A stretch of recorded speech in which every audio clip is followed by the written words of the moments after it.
morning, good afternoon, good evening, whatever time happens to find you in. I am Kathryn Hall with Blackbaud, and it is my honor and privilege today to introduce Eduardo Krumholz to you today. Eddy is a prominent leader in the developer security operations space, or DevSecOps, with more than 30 years of experience as a solution architect and technologist with heavy developer operations engineering experience. He is a technology fellow at Deloitte and also the CTO for the developer experience practice at Deloitte.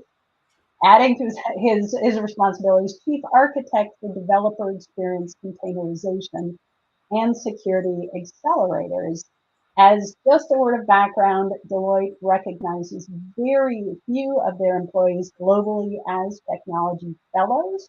And this honor really goes to individuals who have impeccable technology credentials, who are also considered pioneers, visionaries, and innovators in their space, and in addition, have the demanding human skills that are required to lead complex technology transformation efforts. So all of this he brings to share with you some views on tech trends 2024. Please welcome Eddy Krumholz.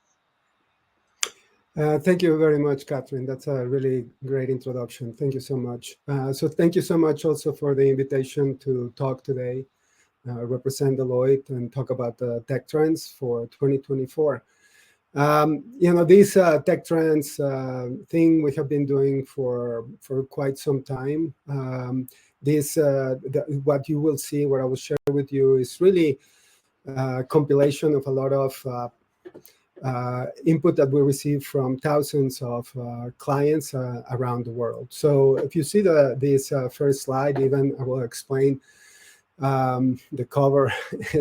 There is a little bit of a meaning behind it, and the meaning is that we're looking at 6 macro trends forces in the industry, and they are represented in one of these 6 elements. The blue one, which I'll talk about each one of them in more detail, is the idea of digital interaction. The green one is more around information and neural networks. The yellow one is more about silicon and computation and the advancements in hardware. Yellow is more about or the organic one is more about human-machine interactions. The one that has these black dots is more around cyber, and then the rusty one is talking about transformation and modernization. Now, this is our 15th year doing this. It is really something that we do now for the last 15 years.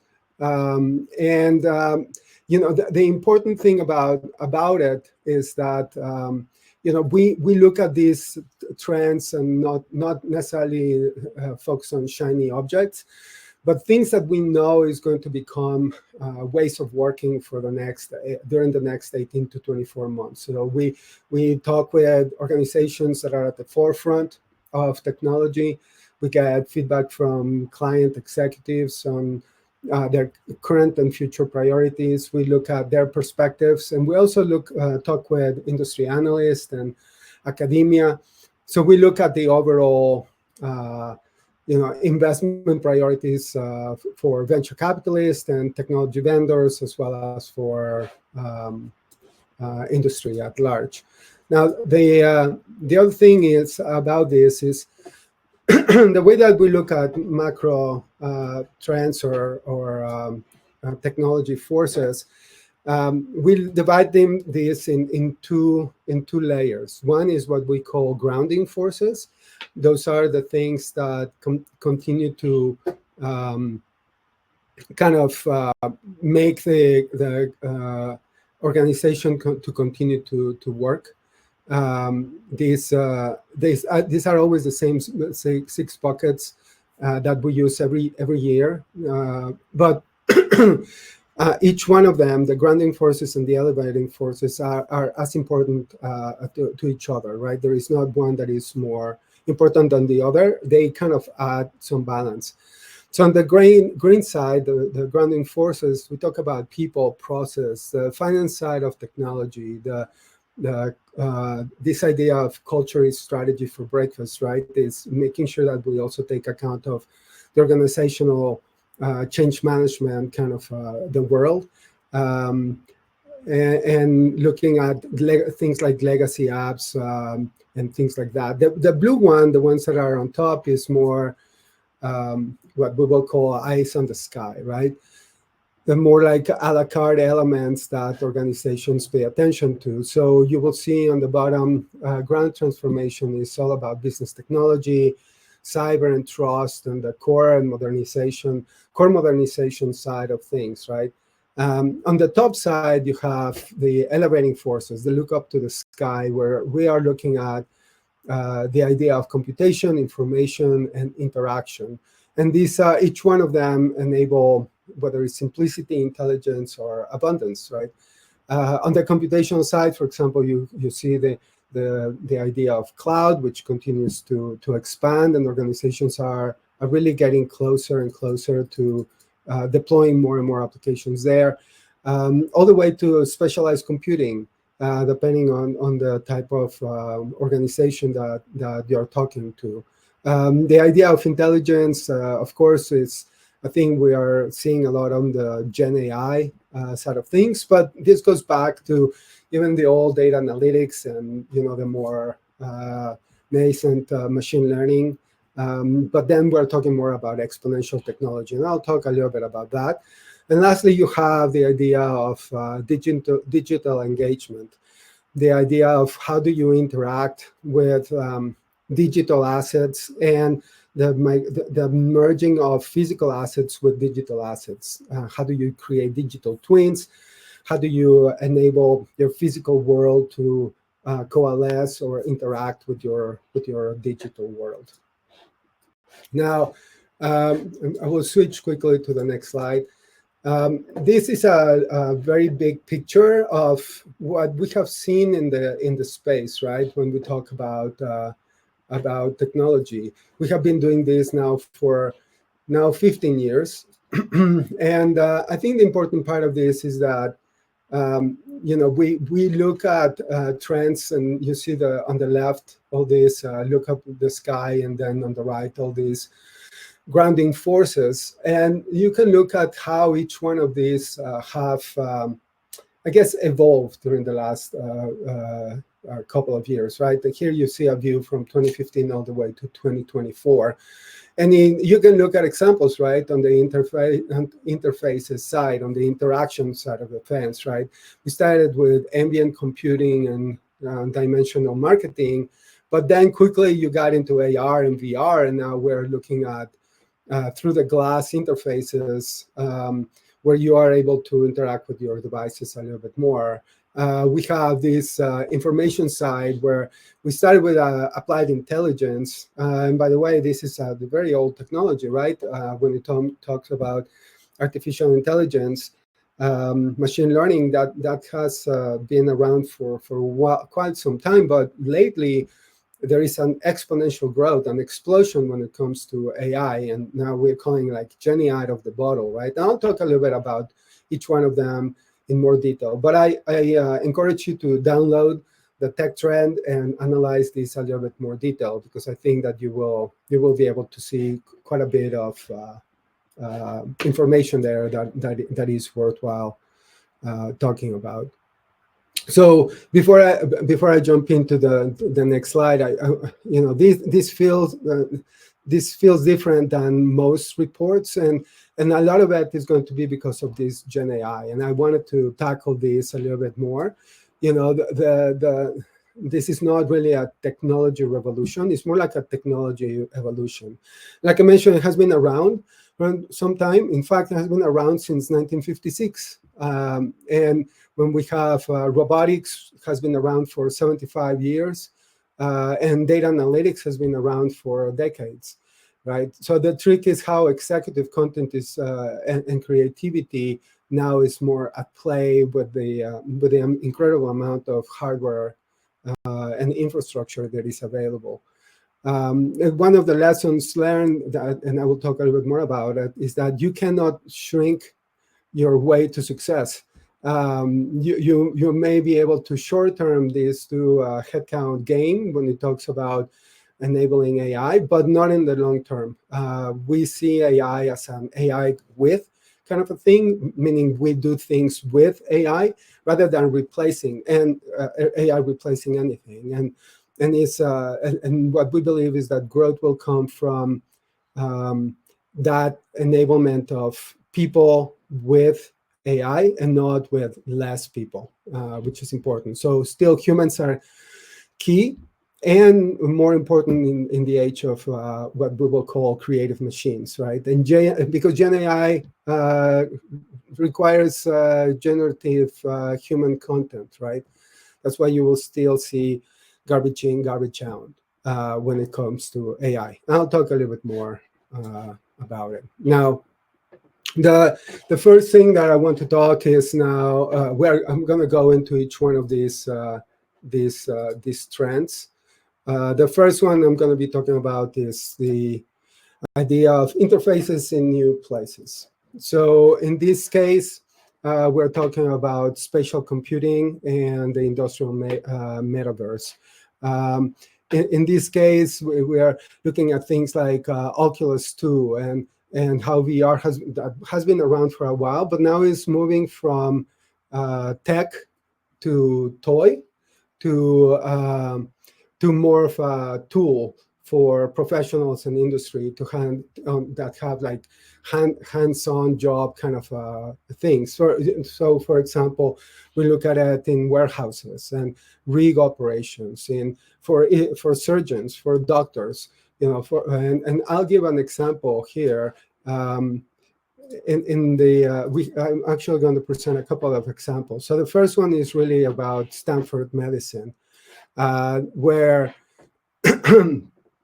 they are basically hands are busy on doing what they do, right? But they have not sufficient arms and legs to do work. So augmented reality can help provide what we call now a digital twin of a patient, so that then can rehearse surgery before actually operating, which I think can be very powerful because you can avoid a lot of mistakes. The other example that I provide here is about Hyundai, where they have developed a digital twin for manufacturing. And this enables them to have more abilities, for example, to do remote troubleshooting. And there are other examples where we have seen this, where, like I was saying, they are using it for harsh environments like oil rigs and others. So I feel that this is something that is even evolving faster, that a lot of organizations, even professionals, are using. I have seen this being used even for trading and trading floors. Now, the second layer of this I'm going to talk about is generative AI. And this one, I think I talked a little bit about it already. There are a couple of examples that I would like to share with you. The first one, I think it was pretty interesting, is this Shutterstock that is basically doing work with images. Let me see if I can see a little bit better.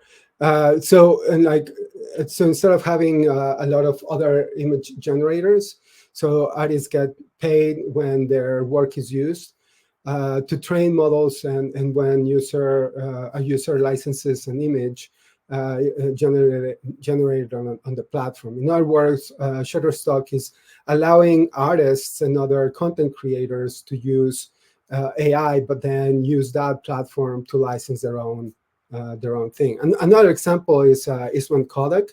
Eastman, of course, is quite an old company, but is testing an AI-enabled tool for extracting insights from notes from sales calls. And because these are sometimes very difficult to read, they are actually systematically putting them into a knowledge base.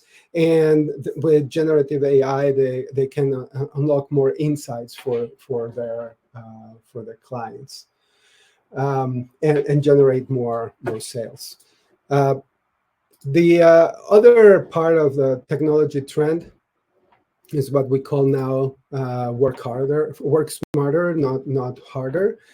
In this example, um,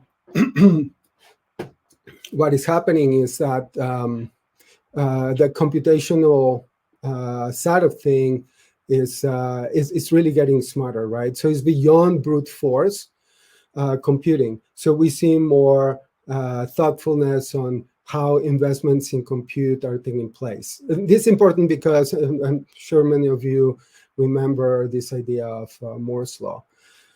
And Moore's law is now breaking down, and mainly this is due to physical limitations. So parallelization is helping, but data repatriation is also happening because the cost of compute is very high, and the value is very high as well. So there are a couple of examples where we have seen here. One of them that I am mentioning here is this Belgian retailer that is basically integrating their operational information technologies using compute resources whenever they're available.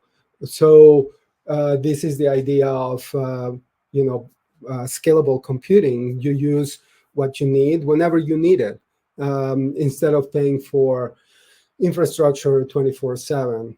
Many organizations, of course, have been using things AWS, GCP, Azure. All those provide auto-scalable infrastructure, and this idea of building infrastructure as code that can scale whenever it's needed and be away whenever it's not needed, creating more of an ephemeral kind of infrastructure environment.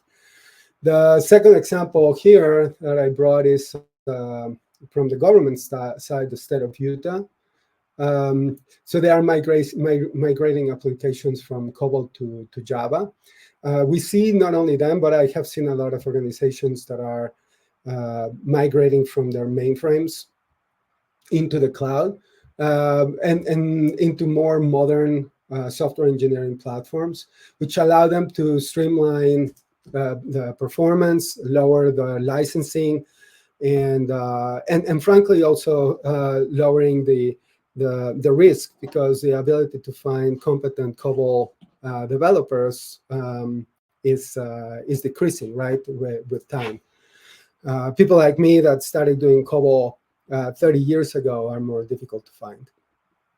The other topic I wanted to talk to you about today is from DevOps to DevX. This is something that is very close to me. This is something that I spend a lot of effort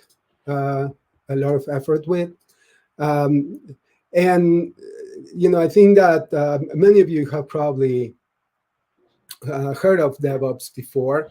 It is really a way to DevOps in general. It has three ways, right? The DevOps is intended to enable flow for development. So from the time that you have a requirement to the time that it hits production, you want to accelerate that as much as possible.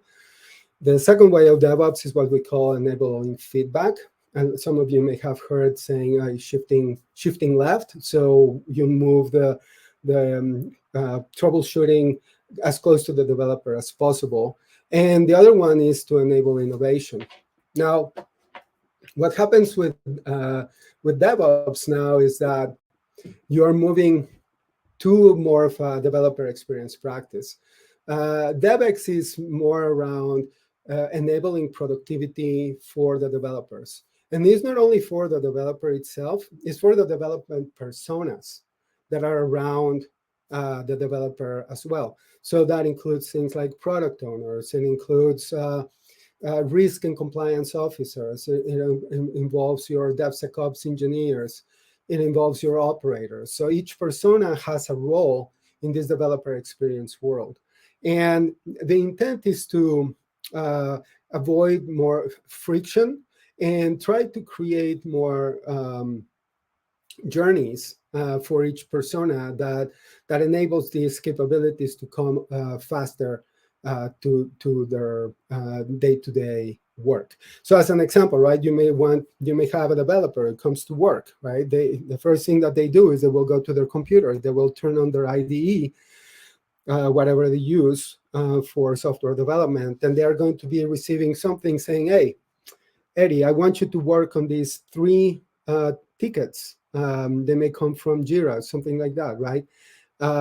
Automatically, you want the developer experience to onboard you into the project. You would like development that platform, that DevX platform. Also, they call it an IDP, to tell you what tech stack you should be using. What is the pipeline? What is your CI/CD, continuous integration and continuous deployment process that you want to use? And really streamline the process of who do you interact, how do you interact with them, and enable acceleration. There are a couple of examples here that I'm bringing forward. The first example is around CarMax, for example. They have developed a model in the developer performance that is really measuring the frequency of delivery, not just of projects completed, and how often do you do testing, for example, for rapid iteration. I have to say that there are a lot of other metrics that are important when you're talking about developer experience. It's not only the developer performance, because you want to also make sure that you have a balance between developer productivity and developer happiness. And organizations care a lot about productivity, but great organizations care about both. You want a developer that is productive, and you want to enable that through your developer platform or your DevX platform, but you also want to keep that developer happy so that can continue to be productive. And how you do that is measuring not only the metrics of productivity, but also measuring the metrics or taking in consideration the metrics of satisfaction, right, or happiness. And that can be accomplished through things like training, right, and making sure that you manage these developers in general different than probably the majority of your employees, because these are highly skilled labor that is usually difficult to replace. Another example that I have seen, and this is one of my clients as well, is with Citi, where they have a path for engineers as they progress through their careers, and while they're still working on code. So the idea is that you're providing a path for them for growth, while you continue to give them an opportunity to keep their skills fresh, rather than force them into other functions around the organization that may become tedious and boring for them, and they will find another job and leave you. The other trend that I can talk about is what on the cyber side. Now, we have lived this now for several years, right?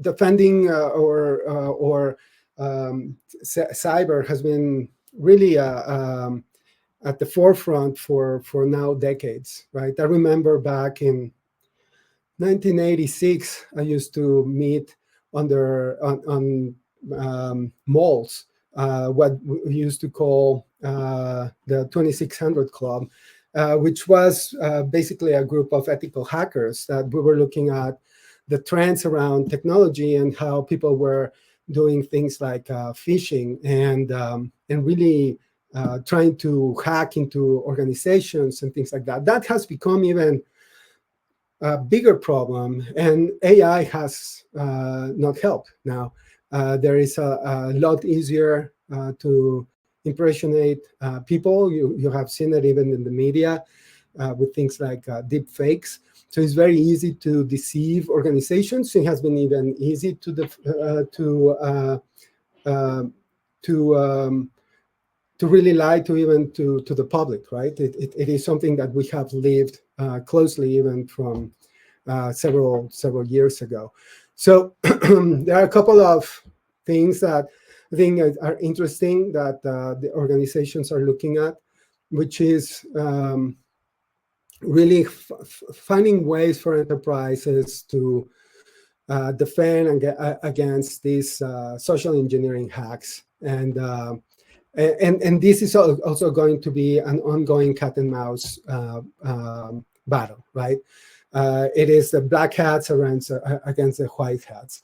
So, for example, there is this idea that we have been doing on what is called Reality Defender. It's a security software. And basically what it does, it's a model that uses AI to stop subtle tells in deep fakes, for example. When you're looking at something on the internet, how do you know if it's real? How do you know if it's not a deep fake, right? So this is where organizations are using AI to find those subtle details. There's another one, Intel, which is we have a strong alliance with them within the organization. They are building deepfake detection tools that are looking, for example, in this conference, right? How would you know that I'm not a deepfake? One idea is they're measuring my blood flow in my face. That will be similar as having a fingerprint, because everybody's workflow is different than others, right? So this is another idea of this cat and mouse kind of situation. And lastly, I wanted to talk about the last tech trend that we see. That is really at the heart of core modernization. This is part of the grounding forces, and is starting to work from technical debt to what we call technical wellness. This is really a way of basically yesterday innovations are kind of aging quickly, right? But how do you continue to advance in your organization, basically using less effort, enabling quicker infrastructure, finding bugs and fixing them quicker. There are a couple of examples to that effect. The first one is Amazon itself, right? Amazon is a large organization. They are one of the stronger hyperscalers out there, together with companies like Azure and GCP with Google. But what these organizations do at the core is enable companies to build their own pipelines for application and use the things, for example, using the freshest data possible, so that you can be more productive on your infrastructure challenges. We talk a little bit about that on the infrastructure side, but this can span on other areas like streaming data, and how do you stream data, and how do you make it available to be closer to the edge for organizations. Another example here is on the oil and gas, which really are working on a lot of automation. And this is something that we see across industries as well. This idea of, for example, simple things like, how do I patch my thousands of servers, right? It takes time to do that, right? But patching servers, as tedious and mundane as it may look, if you enable it through automation, you can reduce tremendously the amount of outages. You can also reduce your carbon footprint, and you can consolidate things like data centers and moving applications to the cloud, and allowing for more agile monitoring and maintenance. I want to balance this by also saying that there is also this idea of data center repatriation, which some organizations are becoming so good at their internal processes in their data centers that are as effective as a hyperscaler that is worrying about, basically moving from a capital expenditure model to more of an operational expenditure model. So those are some of the trends. I wanted to open the floor now a little bit for more questions. Kathryn, I don't know if you have any that you would like me to respond to.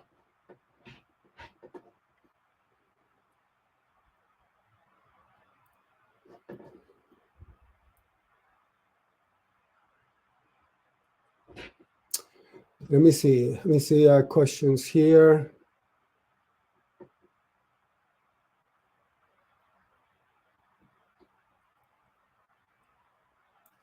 Eric?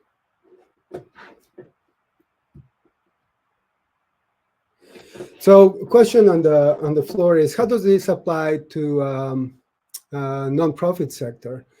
That's a good question. I mean, not all profit. I have a nonprofit myself. In fact, I do a lot of, I have on the side, my hobbies are, I do a lot of yoga, for example. So I created a 501c3 that helps women that are recovering from cancer, for example, right?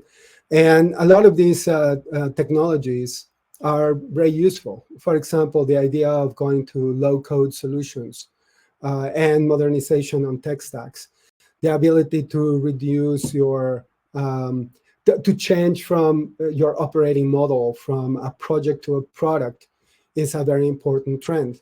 We talk about DevX and DevOps, and part of this DevOps and DevX adoption is the idea of moving from a project organization to a product organization. The ramifications of this for a nonprofit can be huge because you can manage your teams differently. You can also adopt agile practices, which allows you to have shorter delivery cycles and reduce the amount of effort. The other one is this idea of security. Security is as important for a nonprofit as it is for profit organization. You know, and I understand that. In fact, you know, Blackbaud have had its own concerns with security in the past. I think it's public knowledge as well.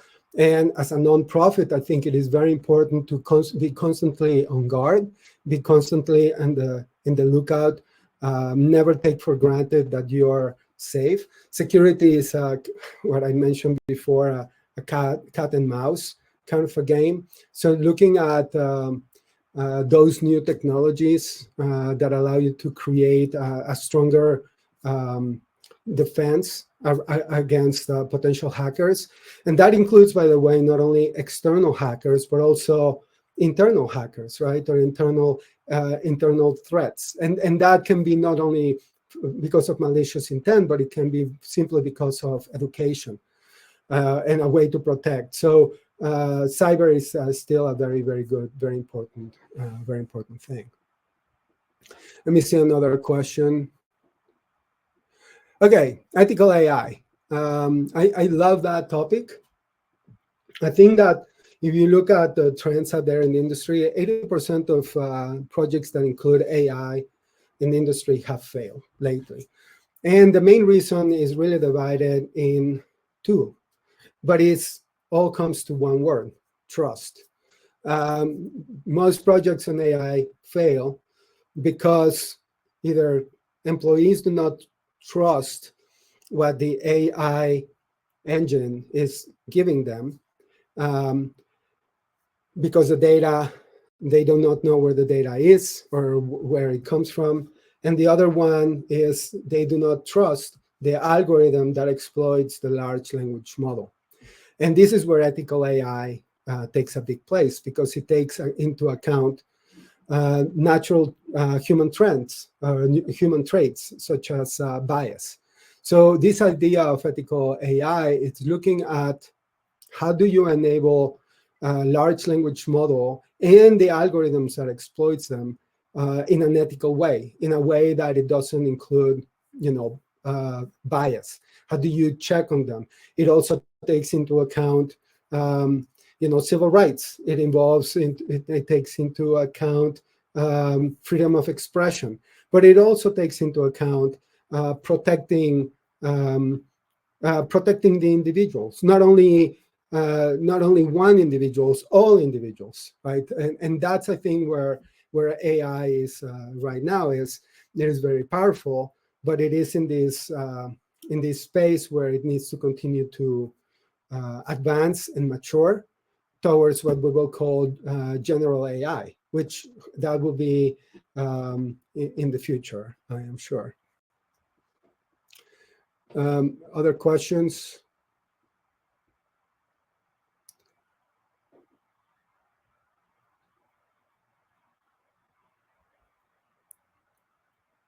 Hey, it's Eric. I see a couple in here. I love this one from Haley, just asking like, how does this apply specifically to the nonprofit sector? So I know, we get a couple of examples for some for-profits, but I know you being on boards and in your consulting work, you probably have some ideas on that. Yeah, so another example, I mean, I provided one around security, another one around enabling no code, low code. Another one I used to do pro bono work in the past, for example, for the National Trust of Historic Preservation for the federal government, which is a nonprofit. And a lot of the things that is important for them is the idea of reducing operational costs. Just because finding money, and managing operations is critical. So one of the trends that I talked to at the end was this idea of, and I will try to go to that slide quickly, is this idea of the core workout, right? How do we enable infrastructure? How do we enable operations that are sized to the organization, that doesn't that allows you to work smarter, not harder, to take advantage of infrastructure that can scale and descale depending on your needs. That, I think, is very, very important to nonprofits, just primarily from the financial standpoint. The other one, I think, like I mentioned, is security, because that can be a costly mistake operationally for most organizations, but particularly for nonprofits. Many nonprofits rely on funding from other individuals, and maintaining trust is key.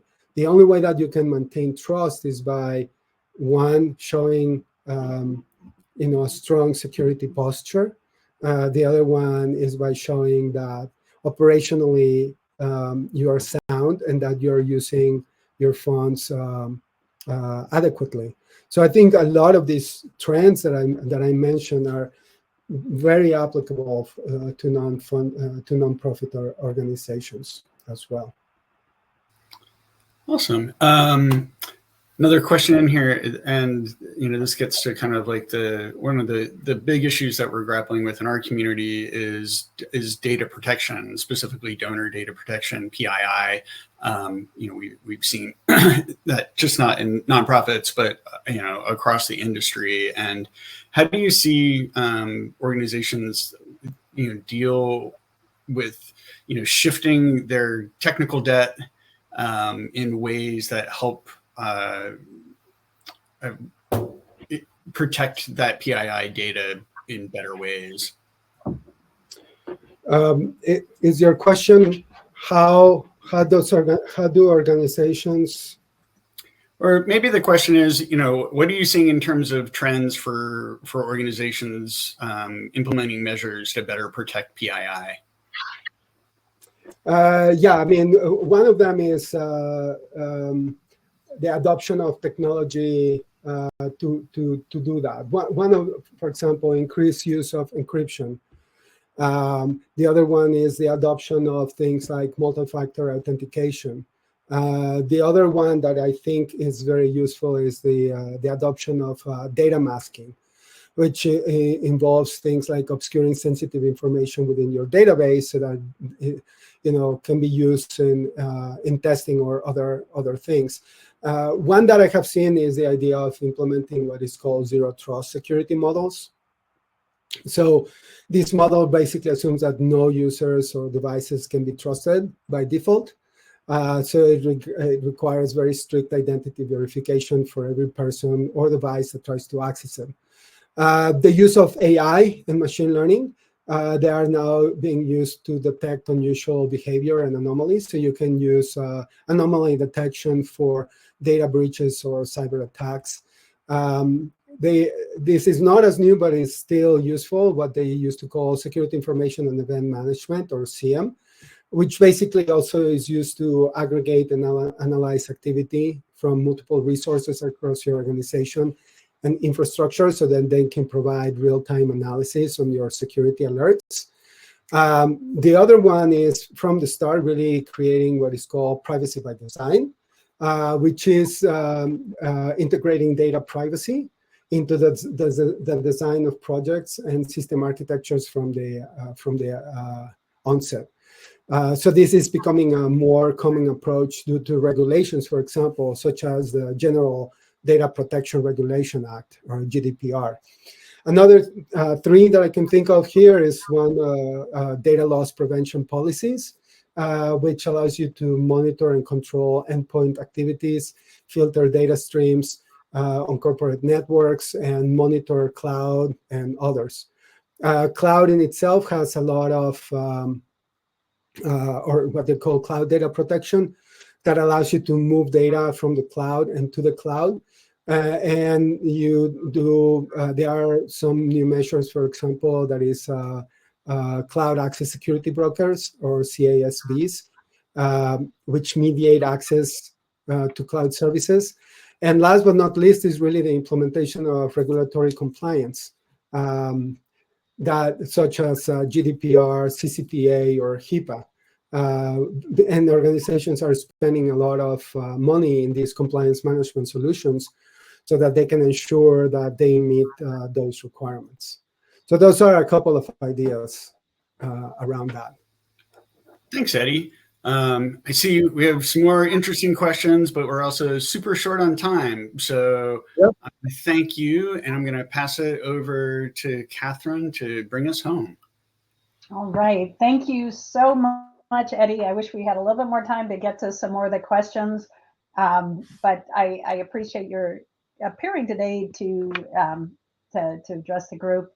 I want to remind folks in the audience that we have innovation grants that are still for the asking.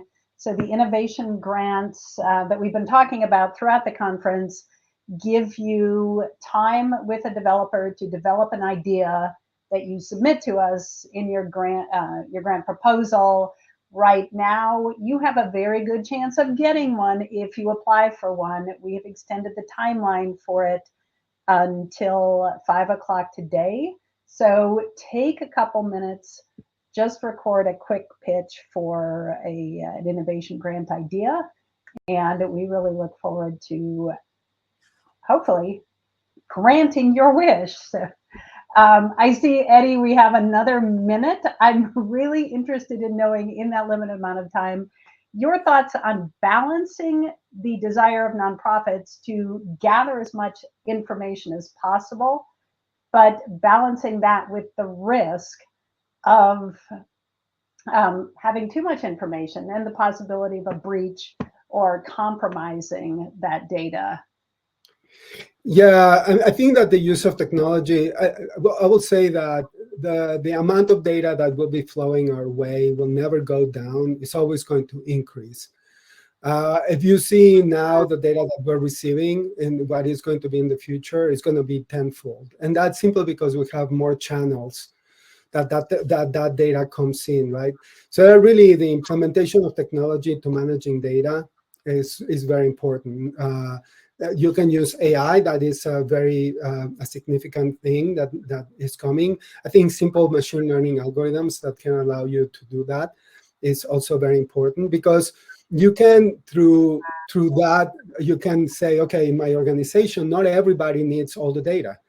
You can say certain people need certain data, And then using data models, you can say, okay, group one, this is the type of data that you need. You maybe need it summarized, and you need this specific data set for you to look at it. So I think it is implementing technologies to isolate and, in some cases, as necessary, protect. Those are the mechanisms that I think organizations are going to continue to need to manage their data needs. Last but not least, I know that a lot of people are going to go. I am on LinkedIn. If anybody wants to connect, feel free. If you guys have questions, feel free to connect with me. I'm always happy to answer them as well offline. So thank you so much for the opportunity to talk. Fabulous. Thank you.